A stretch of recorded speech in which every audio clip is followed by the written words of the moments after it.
right, testing, 1, 2, testing, 1, 2. Let's make sure we're all good. Good morning, beautiful people. Good morning. All right, we're good on Facebook. Great morning, great Top 5 Tuesday. You see what we're doing. As we do every Tuesday over here in the Move Swiftly world. Every Tuesday we do this. Actually, I forgot I was doing something and I completely slipped my mind.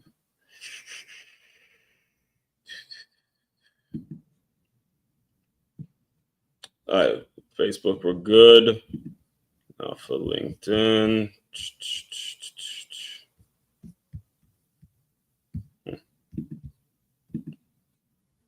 Check LinkedIn real quick, and we got this party started. We're going to get it started, baby.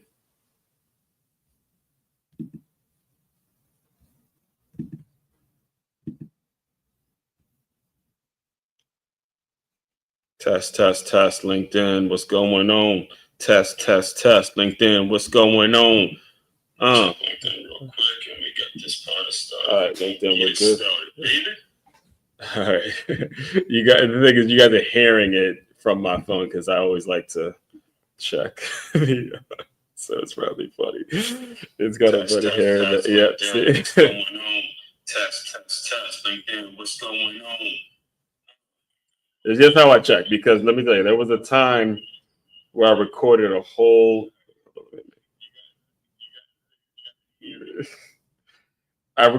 live stream and I didn't realize it wasn't working.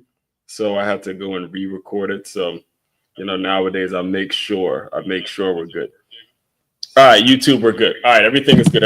Good morning, everyone. As one Crookshank here, your one and only Move Swiftly speaker, former Division I college football player, and current 5-time, soon to be 6-time published author and educator. And what I do, what I created, what I'm all about is taking the lessons, the teamwork lessons that you learn on the football field and aligning them with businesses, aligning them with business owners. So you have a staff, a group of employees that moves as efficiently and as cohesively and has the eagerness of a high school or youth championship football team. That is what I do over here in a nutshell. Monday through Friday, I go live on certain topics, primarily in the sports marketing world and aligning the major things that are going on in sports and aligning some of these business concepts, mostly about the preparation and what it takes to really become that dude, really become a team, or really build a team of winners. We've won several championships as a player, as a coach, scout, all that. Been there, done that, and I'm here to teach you business owners how to do the same thing. Every Tuesday, we break down a Top 5 Tuesday, and today, as you can see, we are breaking down the top 5 ways in which basketball and boxing are related. So before I get too deep into the topic today, because I got a lot to get to, we have 5 very, very important reasons, very, very important things to discuss today. Before I get into that, let me just get through some announcements and then we will go from there. First things first.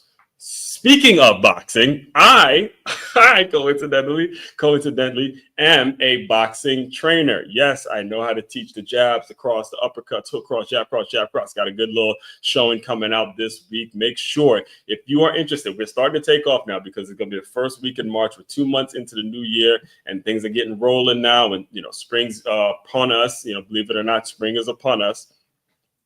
So it's time to get things moving, get our bodies right for the summer. This is where it's at. Free boxing lessons every 2 weeks. Just hit that QR code that you see right there on the screen and we'll get things going from there. Also, business owners, like I said, I'm here to serve you all. You guys are the clients. You guys are the lifeblood of my business. And everything I do with the business owner in mind that has 20 or more employees and they need help building out a solid team. What I've done is I've created 10 steps, a 10-step system.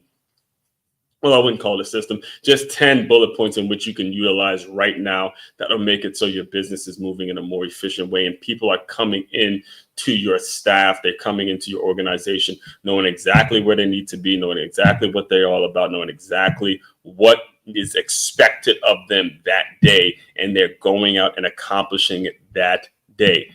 That is what you want. You don't want people coming in there just collecting a check. And finally, tap into the Patreon, patreon.com/as144, regular season, preseason, postseason, wherever you are financially, there is something for you. All right, let's get into today's topic. First and foremost, top 5 ways in which basketball and boxing are related. And let me just set the scene here. I want to set the scene for what brought me onto this topic. So, like I mentioned, myself as a boxing trainer, something that I learned how to do.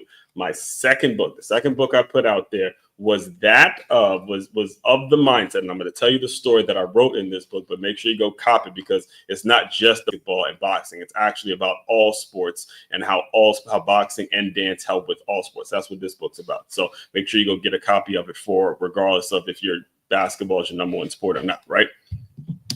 But the idea for this book to be written was given to me by a basketball trainer. All right, it's a basketball trainer who I just happened to be sitting next to. I was at a bar.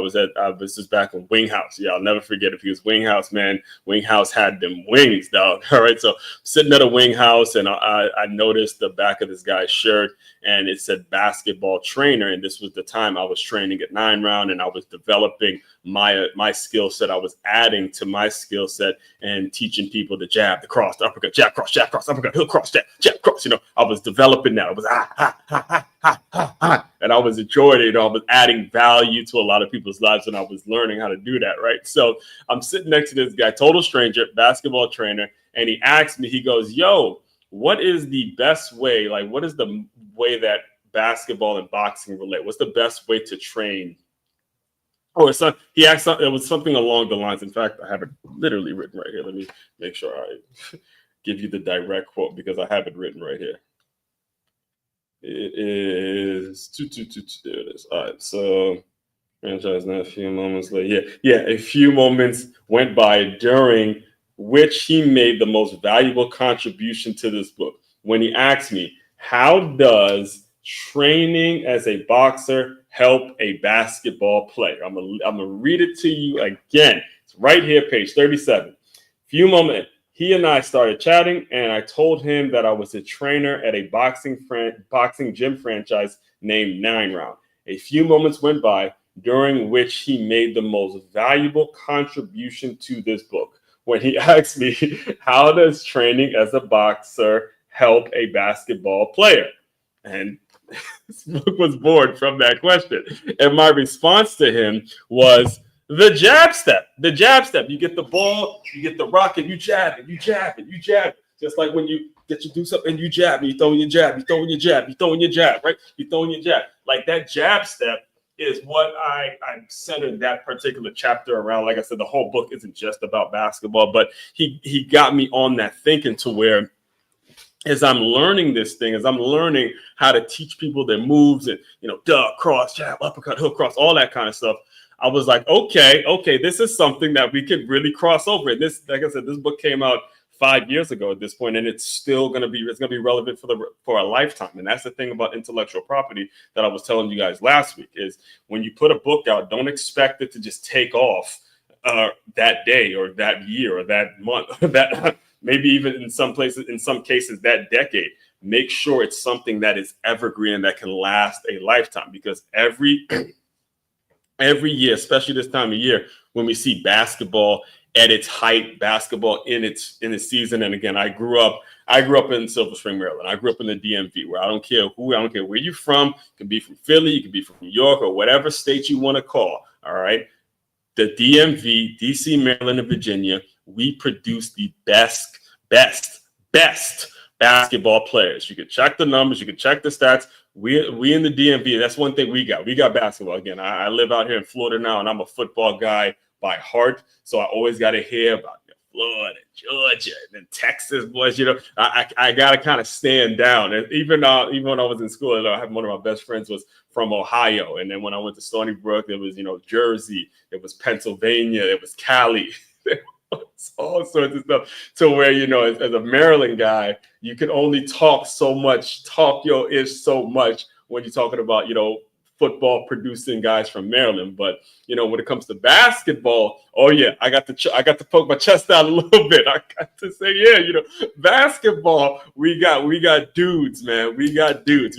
Obviously, I wasn't one of them, so I get to be that one that just talks it. But I've always been a fan of the sport, particularly because I grew up in the DMV as a football guy. And once football season was over, I always was a big fan because I never had the pressure of actually playing. I was always just the guy talking at a bar, talking barbershop ball, always debating when it comes to basketball. Always was never coming from the perspective of a player. I've always just been the observer of a basketball. And I just so happened that I grew up in the state that produces the best basketball players. This is what makes me an expert on this topic as I grew, as I developed, as I saw a lot of the similarities, as I learned the game the best way and learned how to really observe the game, right? So anyway, when he asked me that, like I said, I thought about it. Not only did I think about it, I told him the jab step, but then also I went a little deeper on this because there were several trainers that I worked with when I was at 9 Round. Shout out to Nicole, shout out to Octavia. Both of them were female basketball players. One played at the collegiate level. Octavia, she played at the collegiate level. She played at Nova, and then she was also coaching. And then you had Nicole, shout out to Nicole, who played basketball for her high school. All right. So I went and I interviewed them because they were the people on staff that were now teaching boxing, and then they were also playing it. And then, again, you got the book here right there. Go get it. MakeYourMove.com. Make your move.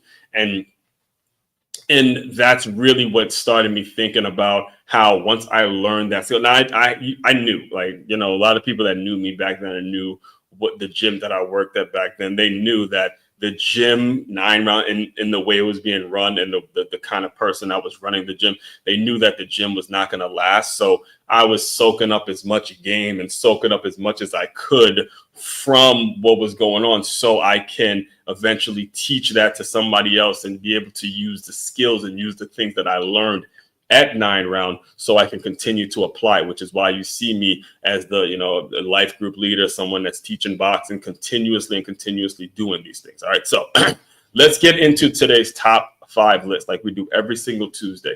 Top 5 ways in which basketball and boxing are related. And to be honest with you, these are 5 ways, but they're not in any particular order. You're going to need all 5 of them. I can't sit up here and tell you that one is more important than the other when all 5 of them, to be 100% honest with you, all 5 of them you're going to get if you as a basketball player make the attempt and you make the decision to say, I'm going to do something unique in regards to my training. I'm going to get better. If you really dive in and develop this skill set, all 5 of these things will happen naturally. All right. So the first thing that's going to happen is pivot foot and footwork. All right. This is actually what I discussed with him. I didn't go into detail about it in the book, but I'm going to go into detail about it with you now.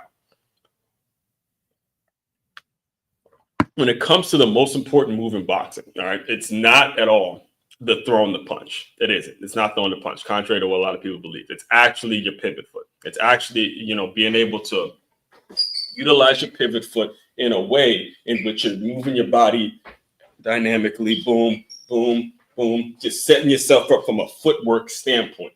All right.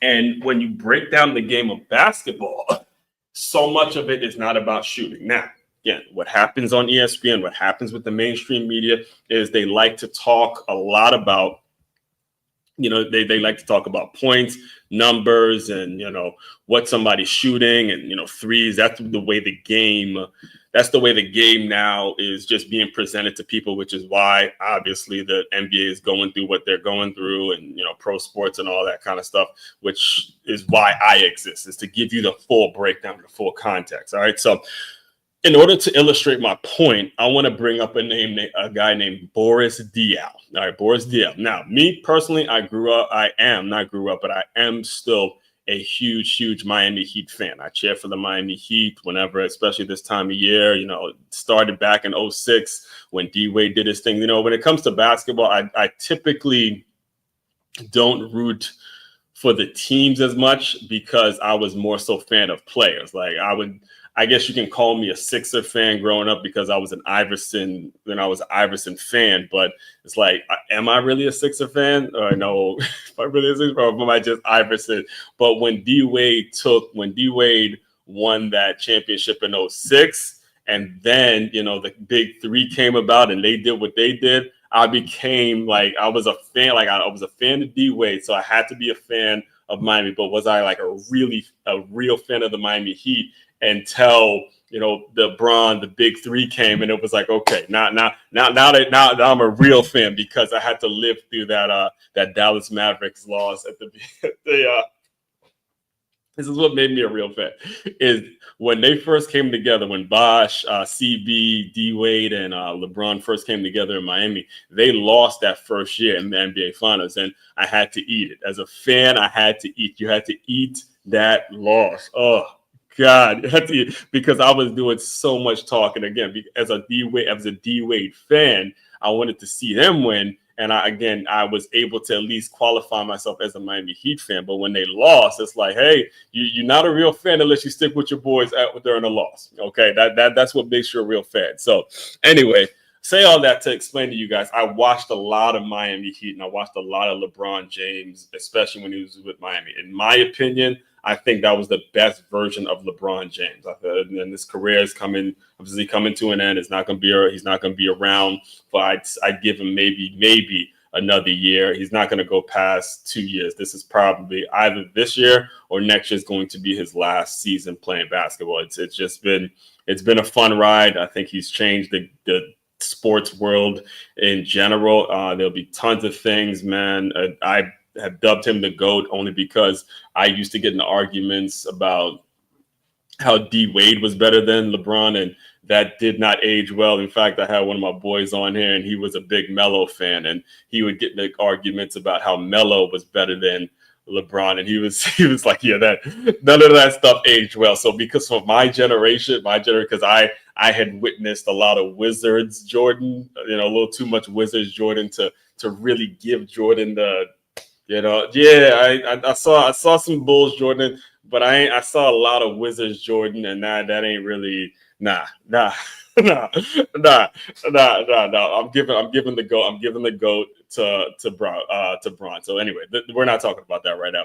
We're talking about what I'm going to talk about is the player that I've seen guard him the best. The only reason I know the name Boris Diaw is because he has done the best job in guarding LeBron James. So I pulled up this clip, and I want to break this down for you guys. I want to break it down. So this right here is LeBron. He's on the ISO, right? He's on ISO. Let me push it back a little bit more. Oh, yeah, right there. So the LeBron. This is what he did. Again, this was Miami Bron. This was Bron in his prime, absolutely being him. The GOAT, right? So when I say boxing and footwork, when you're learning your moves in boxing, you're learning to really utilize your feet, stay light on your feet, be quick on your feet, using your feet to put you in the proper position. All right. So here we have the greatest player of all time and a guy that you don't know about. Only reason I know him is because of the way he guards LeBron. Like the only reason I know this name right here, Boris Diaw, was because I used to watch. It was actually a regular season game. It was a regular season game in which I saw Miami was taking on San Antonio, and they just put him on like Popovich put Boris Diaw on LeBron James just as an experiment. And it was like an experiment thing to see how he did. And he was just watch how quickly he moves his feet in order to keep Bron from being Bron. This is ISO. Everyone's gone. The whole team is just looking at it. It's like, hey, number 6, go be number 6. Go be the GOAT. Go be him, right? Look at how well he plays defense on, and watch his feet. In particular, watch his feet. Did you see that? I don't want you to miss it. Watch his feet. Watch 33's feet. I'm going to show you right here. Hands are up. He's active. Watch him. This is the GOAT. This is Bronny. This is LeBron James, man. All right. This is the greatest basketball player of all time. And watch the way he's playing defense on him. Watch it. Look at the feet. Look at the feet. He's there. Square, hands up. Great job. Great job. That's a great job. That's great defense. I'm going to go back to it. Because when I say pivot foot and utilizing your footwork, when you're a boxer, this is exactly what you need to be doing. Your feet are going to be moving the same way. Boom, he's square. Boom, boom. He's there on him. He's there on him. Hands up. We're going to get into that. We're going to get into active hands in a later reason, but he's incredibly active. Feet. Boom, boom. And he makes him pass. And now Braun is crying about the fouls like he always does. No foul at all. No foul. And now he's crying about fouls. You see what I'm saying? Defense. That's solid defense right there. I'm going to show you again. We keep playing it so you guys get boom, foot, boom, boom. No foul at all. Crying about damn fouls. Love Braun, but that's the part that actually aggravates the hell out of me is the part about, crying about the fouls. But that he's not the only one that does that. I think that's just a cultural thing and all that stuff. But anyway, that's pretty much reason number one. When you train as a boxer, when you decide that you're going to train as a boxer, the footwork, your pivot foot, understanding how to utilize your pivot foot, understanding how to really keep your feet spread and make sure you're putting yourself in the best position, even though the opponent may be a better athlete or may be quicker. All of it is about properly using your feet, picking up your feet and using it in the right way to your benefit. So that's number one, the number one way in which it relates. All right. Next thing. Plain and simple is conditioning. All right, this is where we separate the boys from the men. It's right here. This is where we separate everything right here. It's conditioning, guys. Look, in this sport that we're talking about, both these sports, you go 3 rounds. Not 3 rounds. You go 3-minute rounds. You are absolutely exhausted. You're exhausted. All right. When you're talking about playing basketball, the conditioning element, the conditioning of basketball, you have got to be in shape. In fact, I'll give you an example of what I mean when I say conditioning. I came up, as I mentioned, as a football player. All right. I came up as a football player. That was my thing. That's what I did. That's what I was all about. That's what a lot of the business, a lot of the things that I do now is based on what I learned as a football player. If you hear me talk, you hear the stories, you hear a lot of the things that come out of my mouth. It's coming from the perspective of someone that has played the game of football, right? So during this time of year, actually, well, I would say maybe a little early. I'd say probably sometime around the summer. It was either summer or maybe a couple. Yeah, I'll say sometime around the summer, towards the summer. Once basketball season ended, we had a player. His name was James Giss. I went to Good Counsel High School, and arguably, I don't know if there's been a better basketball player since my time there. That was better than James Giss. That might have been, I'm not sure, but at least during my time, James Giss was easily the best basketball player to come out of Good Counsel. He went to the University of Maryland. I believe he's still playing overseas and still doing his thing, right?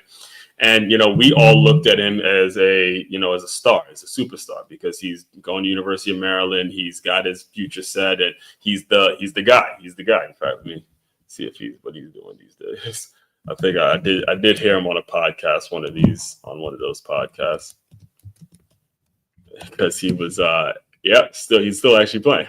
I did hear about it because he did have a standout career at the University of Maryland.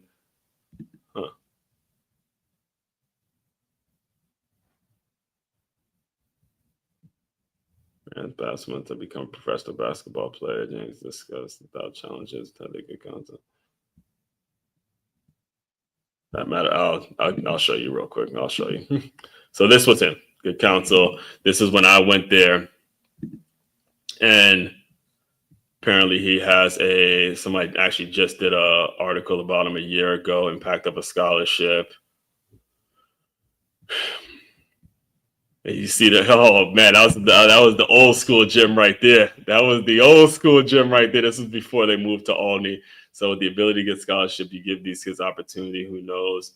Best basketball knows, but I just want to say thank you for giving me that, and thank you for providing opportunities for others. So yeah, this was him. He was him. He was a dude, man. 04 to 08.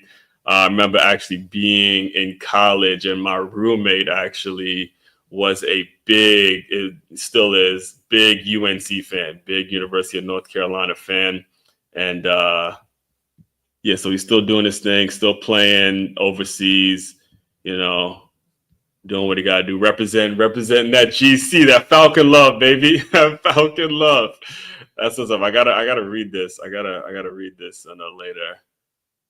Yeah, I gotta read the whole thing at a later time. But yeah, that's James Gist, right? That's it. So this is the James Gist right here. This is the one that I met, that I obviously had encounters with, and saw him in the hallways and all that kind of stuff, right? That was this version of James Gist. So it had to be in the summer. It had to be in the summer when the season was ending, when the basketball season was over, like towards the spring sports. Yeah, because basketball season was ending and it was the spring sports. And you had us as football players, we're using the weight room, but we're also seeing basketball players coming in the weight room. And we're football players, so we're throwing up big like plates, and we squatting big numbers, and we see this like superstar of a guy like this dude James Gist, and he's got little like tens on the rack or something like that, and we're all looking at him like what the.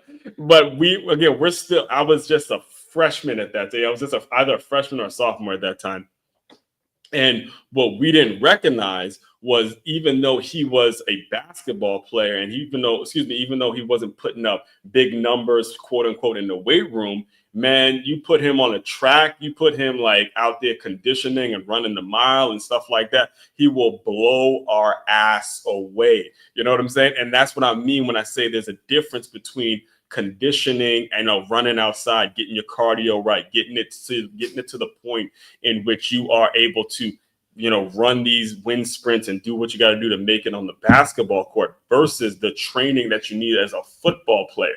And this is where life, just learning how to develop all of that stuff is incredibly, incredibly important to distinguish. It's like I tell my nephew now, one of the things I tell my nephew, or this was years ago, my nephew, he's got it, he's doing incredibly well in terms of what he's doing from an athletic and a sports perspective. But remember, back when he was young, I would tell my sister all the time, or she would tell me, and we would have these conversations about, what Ozzy did, that's my nickname, but what I did, you got to do it better. Like I played one sport, I was good at literally one sport, and it incredibly hindered my ability to get recruited or hindered my ability to develop as an athlete. He's already in boxing and basketball, football, and he's doing some soccer. He's doing a little bit of everything. And as you continue to grow, you see where this conditioning portion is what is going to make you better in the long haul. All right.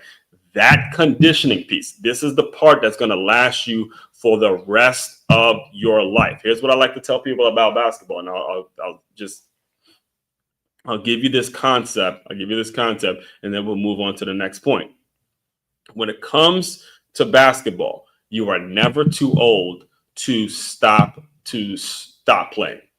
All right, you're never too old to stop playing. You could be playing this game well into your 70s and 80s. You can be, out there just doing a pickup game, hanging it, and it can be a cardio activity that you can do for the rest of your life. So when it comes to basketball and how it relates, all right, boxing is going to help you develop with that conditioning. All right. Understand that the gym that I was previously employee for, the gym that I previously worked for as a trainer, these ladies, the majority of the members were ladies. We had some guys as well, so I don't want to discount the guys. But these ladies, most of the members, we'll call them members for now, they came in so they can get in shape. All right. So the getting in shape portion of this, that is another thing that's going to come along with the work you do and how you do it. And, if you decided that training as a boxer was going to be something that you pursue to be a great basketball player, which is something you should be pursuing, something that if the opportunity presents itself to do it, you need to be doing. All right. So that's number 2. Number 3, active hands. Active hands. All right. I got to break this one down in a way. Let me pull up the clip we had just now, because I want you guys to see. So I showed you, and I mentioned it when I talked about the pivot foot, but I want you to recognize Boris Diaw's hands. Again, this is the same clip from before. This is the GOAT, LeBron James, taking on one-on-one with Boris Diaw. Now, in addition to his footwork, I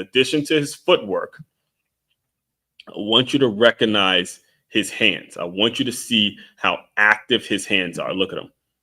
They're up, they're up, they're up, they're up, they're up, they're up the whole time. They're up the whole time. Look at them. They're up, they're up, they're up, they're up the whole time. Just watch his hands. Just watch his hands from this moment. From the moment LeBron is he's looking to drive, it's end of the quarter, he's looking to drive and he's looking to, finish out the quarter strong.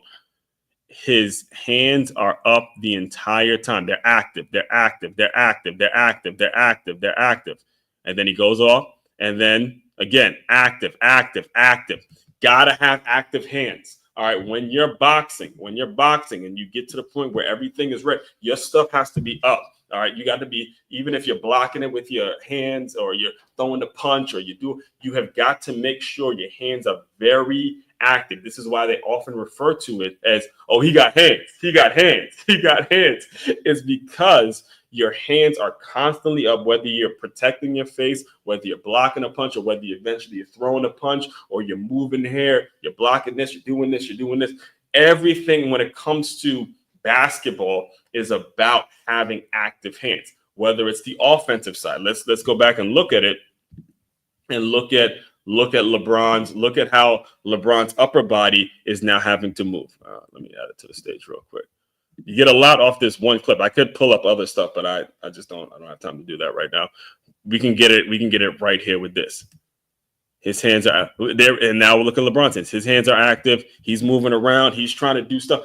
When it comes to the way that this sport is actually helping you as a basketball player, is when you're playing defense, and you're playing offense, it's a battle in terms of who's got the most active hands, who's going to be the one that seizes the opportunity because they're ready and either make a layup or be the one to get a steal or get a block and be able to pass it. And even in that, even when you don't have the ball. Matter of fact, let's go break it down on film.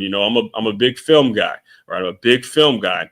Let's look at the players that don't have the ball. The players, this is another point that I want to make sure I make too, is that the players that don't have the ball, their hands also have to be active because they don't know what's going to happen. They don't know if LeBron's going to be, is he going to make the shot? Is he going to kick it out? Is he going to be the one to, are they going to be the ones that have to go and get the rebound? There's so many things that can happen that these other Miami Heat players have got to make sure their hands are up, their hands are active, and they're ready for whatever the result of this.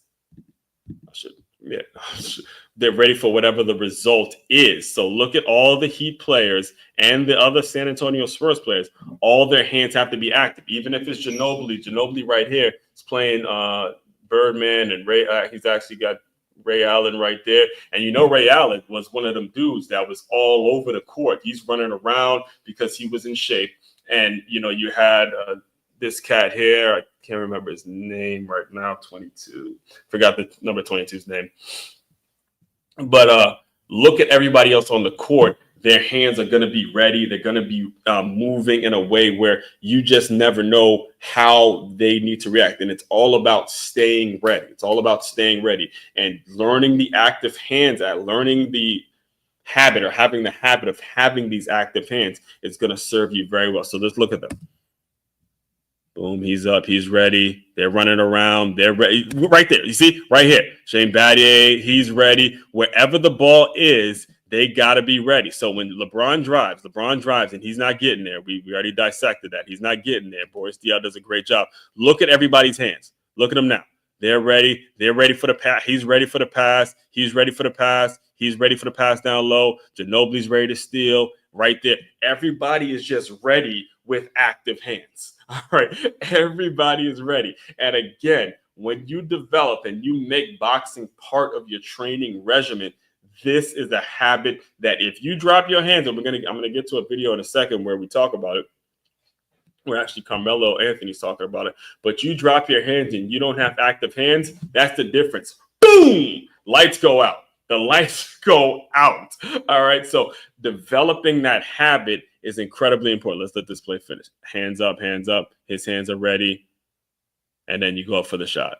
And then two, not only that, but when Ray Allen misses it, you still have to let's look at them. Let's look at everyone's hands as the shot goes up. It's up. Everybody's ready. Everybody's at it like you got to be ready. Boom, boom. Braun goes up. Boom. All of it active hands. And this is just, 17 seconds of one play. This is not the whole game, but that's number 3. All right. Number 4, plyometrics, lower body explosion. All right. Let me see if I could find this because I want to kind of show you this one. This one is going to be hard for me to just explain. All right. I have got to show you. Lower body. I gotta. I'm gonna have to show you this one.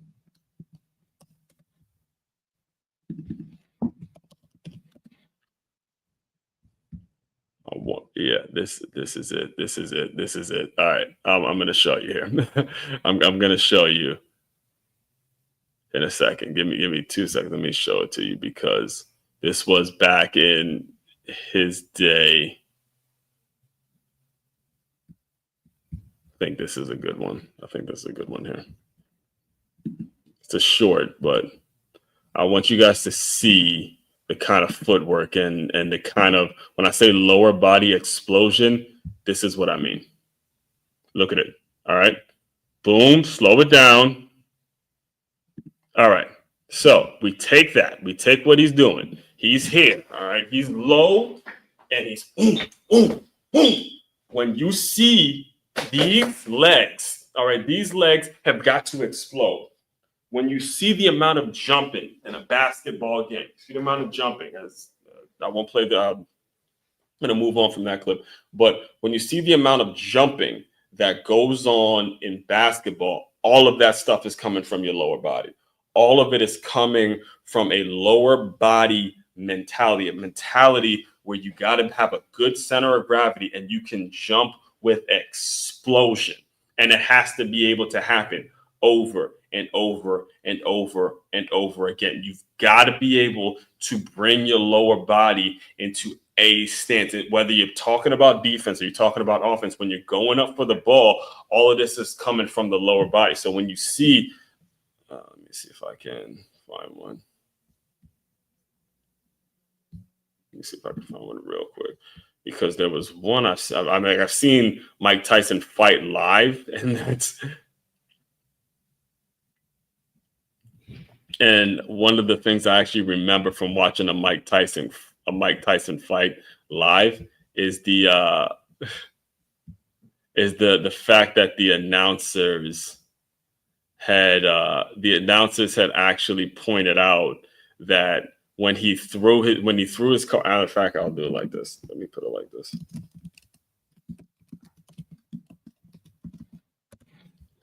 When he throws a cross, this might be it.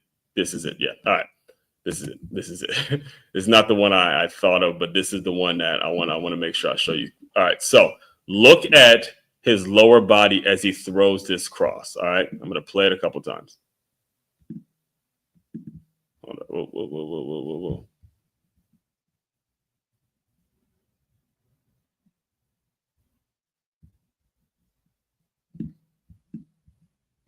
Boom. All right.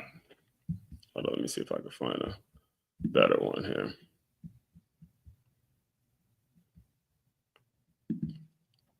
All right. Well, basically, here, I'll show you. So when you throw across, you get in your stance. Left foot is forward. Left foot is forward. Left foot is forward. Right.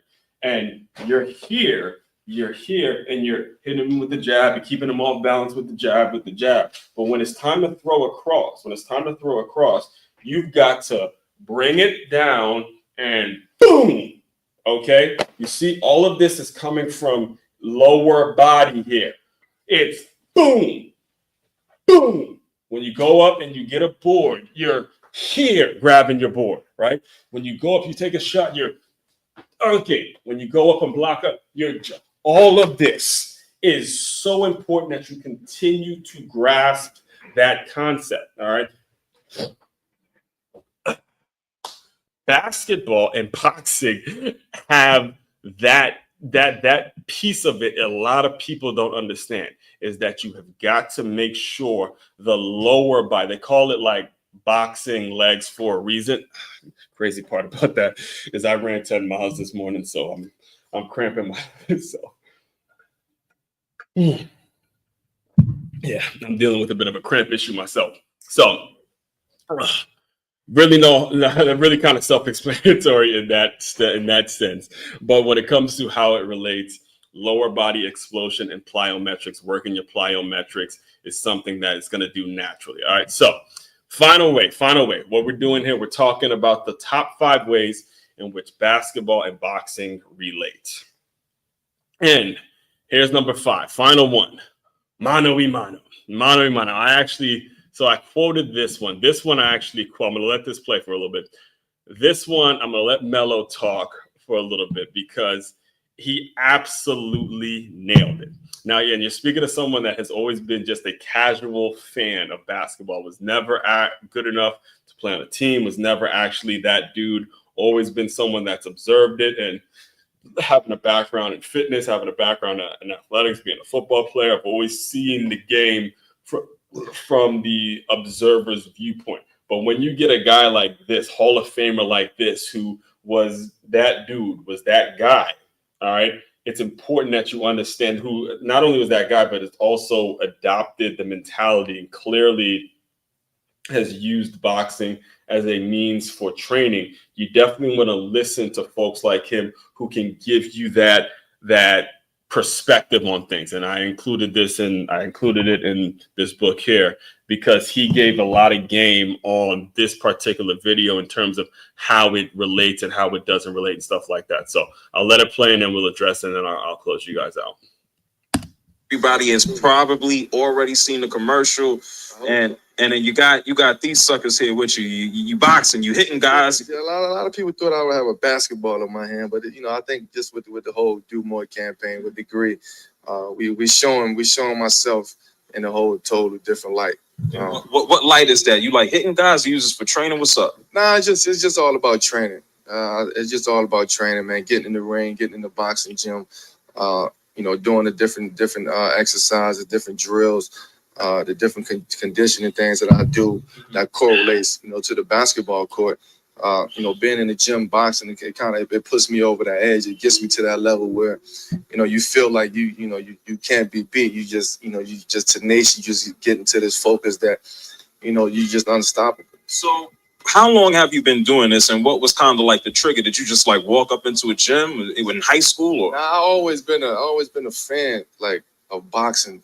Growing up, just being in the boxing gym, in Red Hook when I was out here in New York and Brooklyn.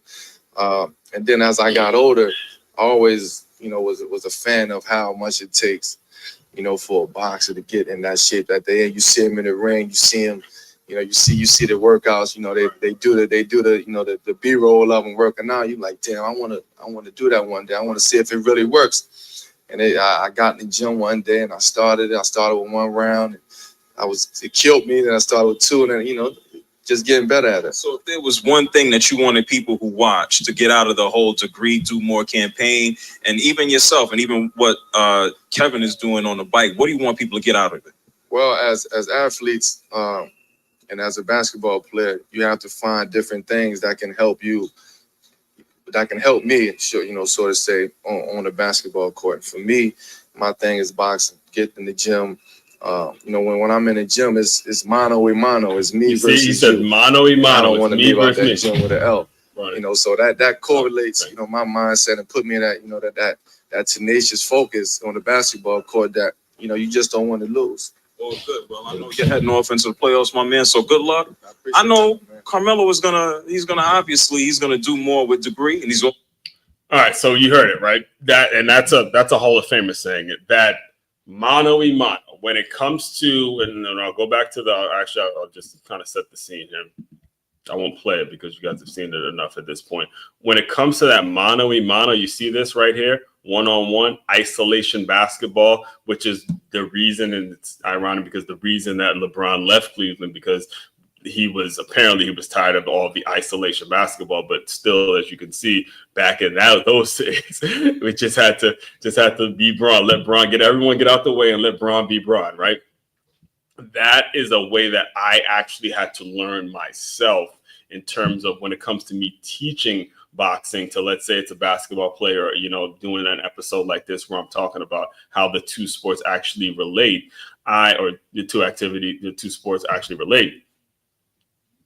I actually had to hear Carmelo say that because basketball is one of those sports where if you get one player on your team, one player can absolutely take over. So when you get a guy like this, you get a player like this, and it's one-on-one, it's mano a mano, that's the same thing as you being in a boxing ring with somebody else. And it's like, all right, mano a mano, let's just say let's just go and get it. Just go out and get it. All right. So that's all I got for you guys today. Tomorrow, I'm actually going to be diving deeper into this very concept, but I will be talking to you guys about it from the kind of a football lens. But again, seeing that I grew up in the DMV, I had a football coach that was also basketball coach, and he is going to be featured on tomorrow's Wintrepreneur feature. So before I let you go, though, let me just recap today's top 5 lists. Top 5 ways in which basketball and boxing are related. First and foremost, it's the pivot foot and the footwork and utilizing your footwork both offensive and defensively. Number 2, the working on your conditioning continuously getting better and better and better when it comes to your cardiovascular, getting your cardio in, not so much worried about the weights, even though the weights are important. It does have a place, but it is important. Also more important that you continue to stay in shape, in peak physical conditioning. All right. That's number 2. Number 3, active hands. As we saw in the video, active hands constantly moving, just like boom, boom, boom. Gotta have your hands moving, gotta have your hands ready. Number 4, that lower body explosiveness, that working those plyometrics, getting low on your squats, jumping up to the highest of your ability, jumping with a punch, all that kind of stuff. And finally, the one-on-one mentality, me versus you. Let's go out and let's get after it. Let's go out and get this action. All right. So all that being said, main website to check out to dive deeper into everything I'm doing, it is makeyamove.com. That's MakeYamove.com. Let me show it to you real quick. I got to start doing that more often, actually. It's makeyamove.com. It's MakeYamove.com. You have it all there. You can go shop. You can join the Patreon. You can book me to speak. Everything that you would need is right there. One-stop shop for your teamwork and your self-development needs. As one, Crookshank, your one and only Move Swiftly speaker, checking out. You guys continue to move swiftly. We will talk more soon.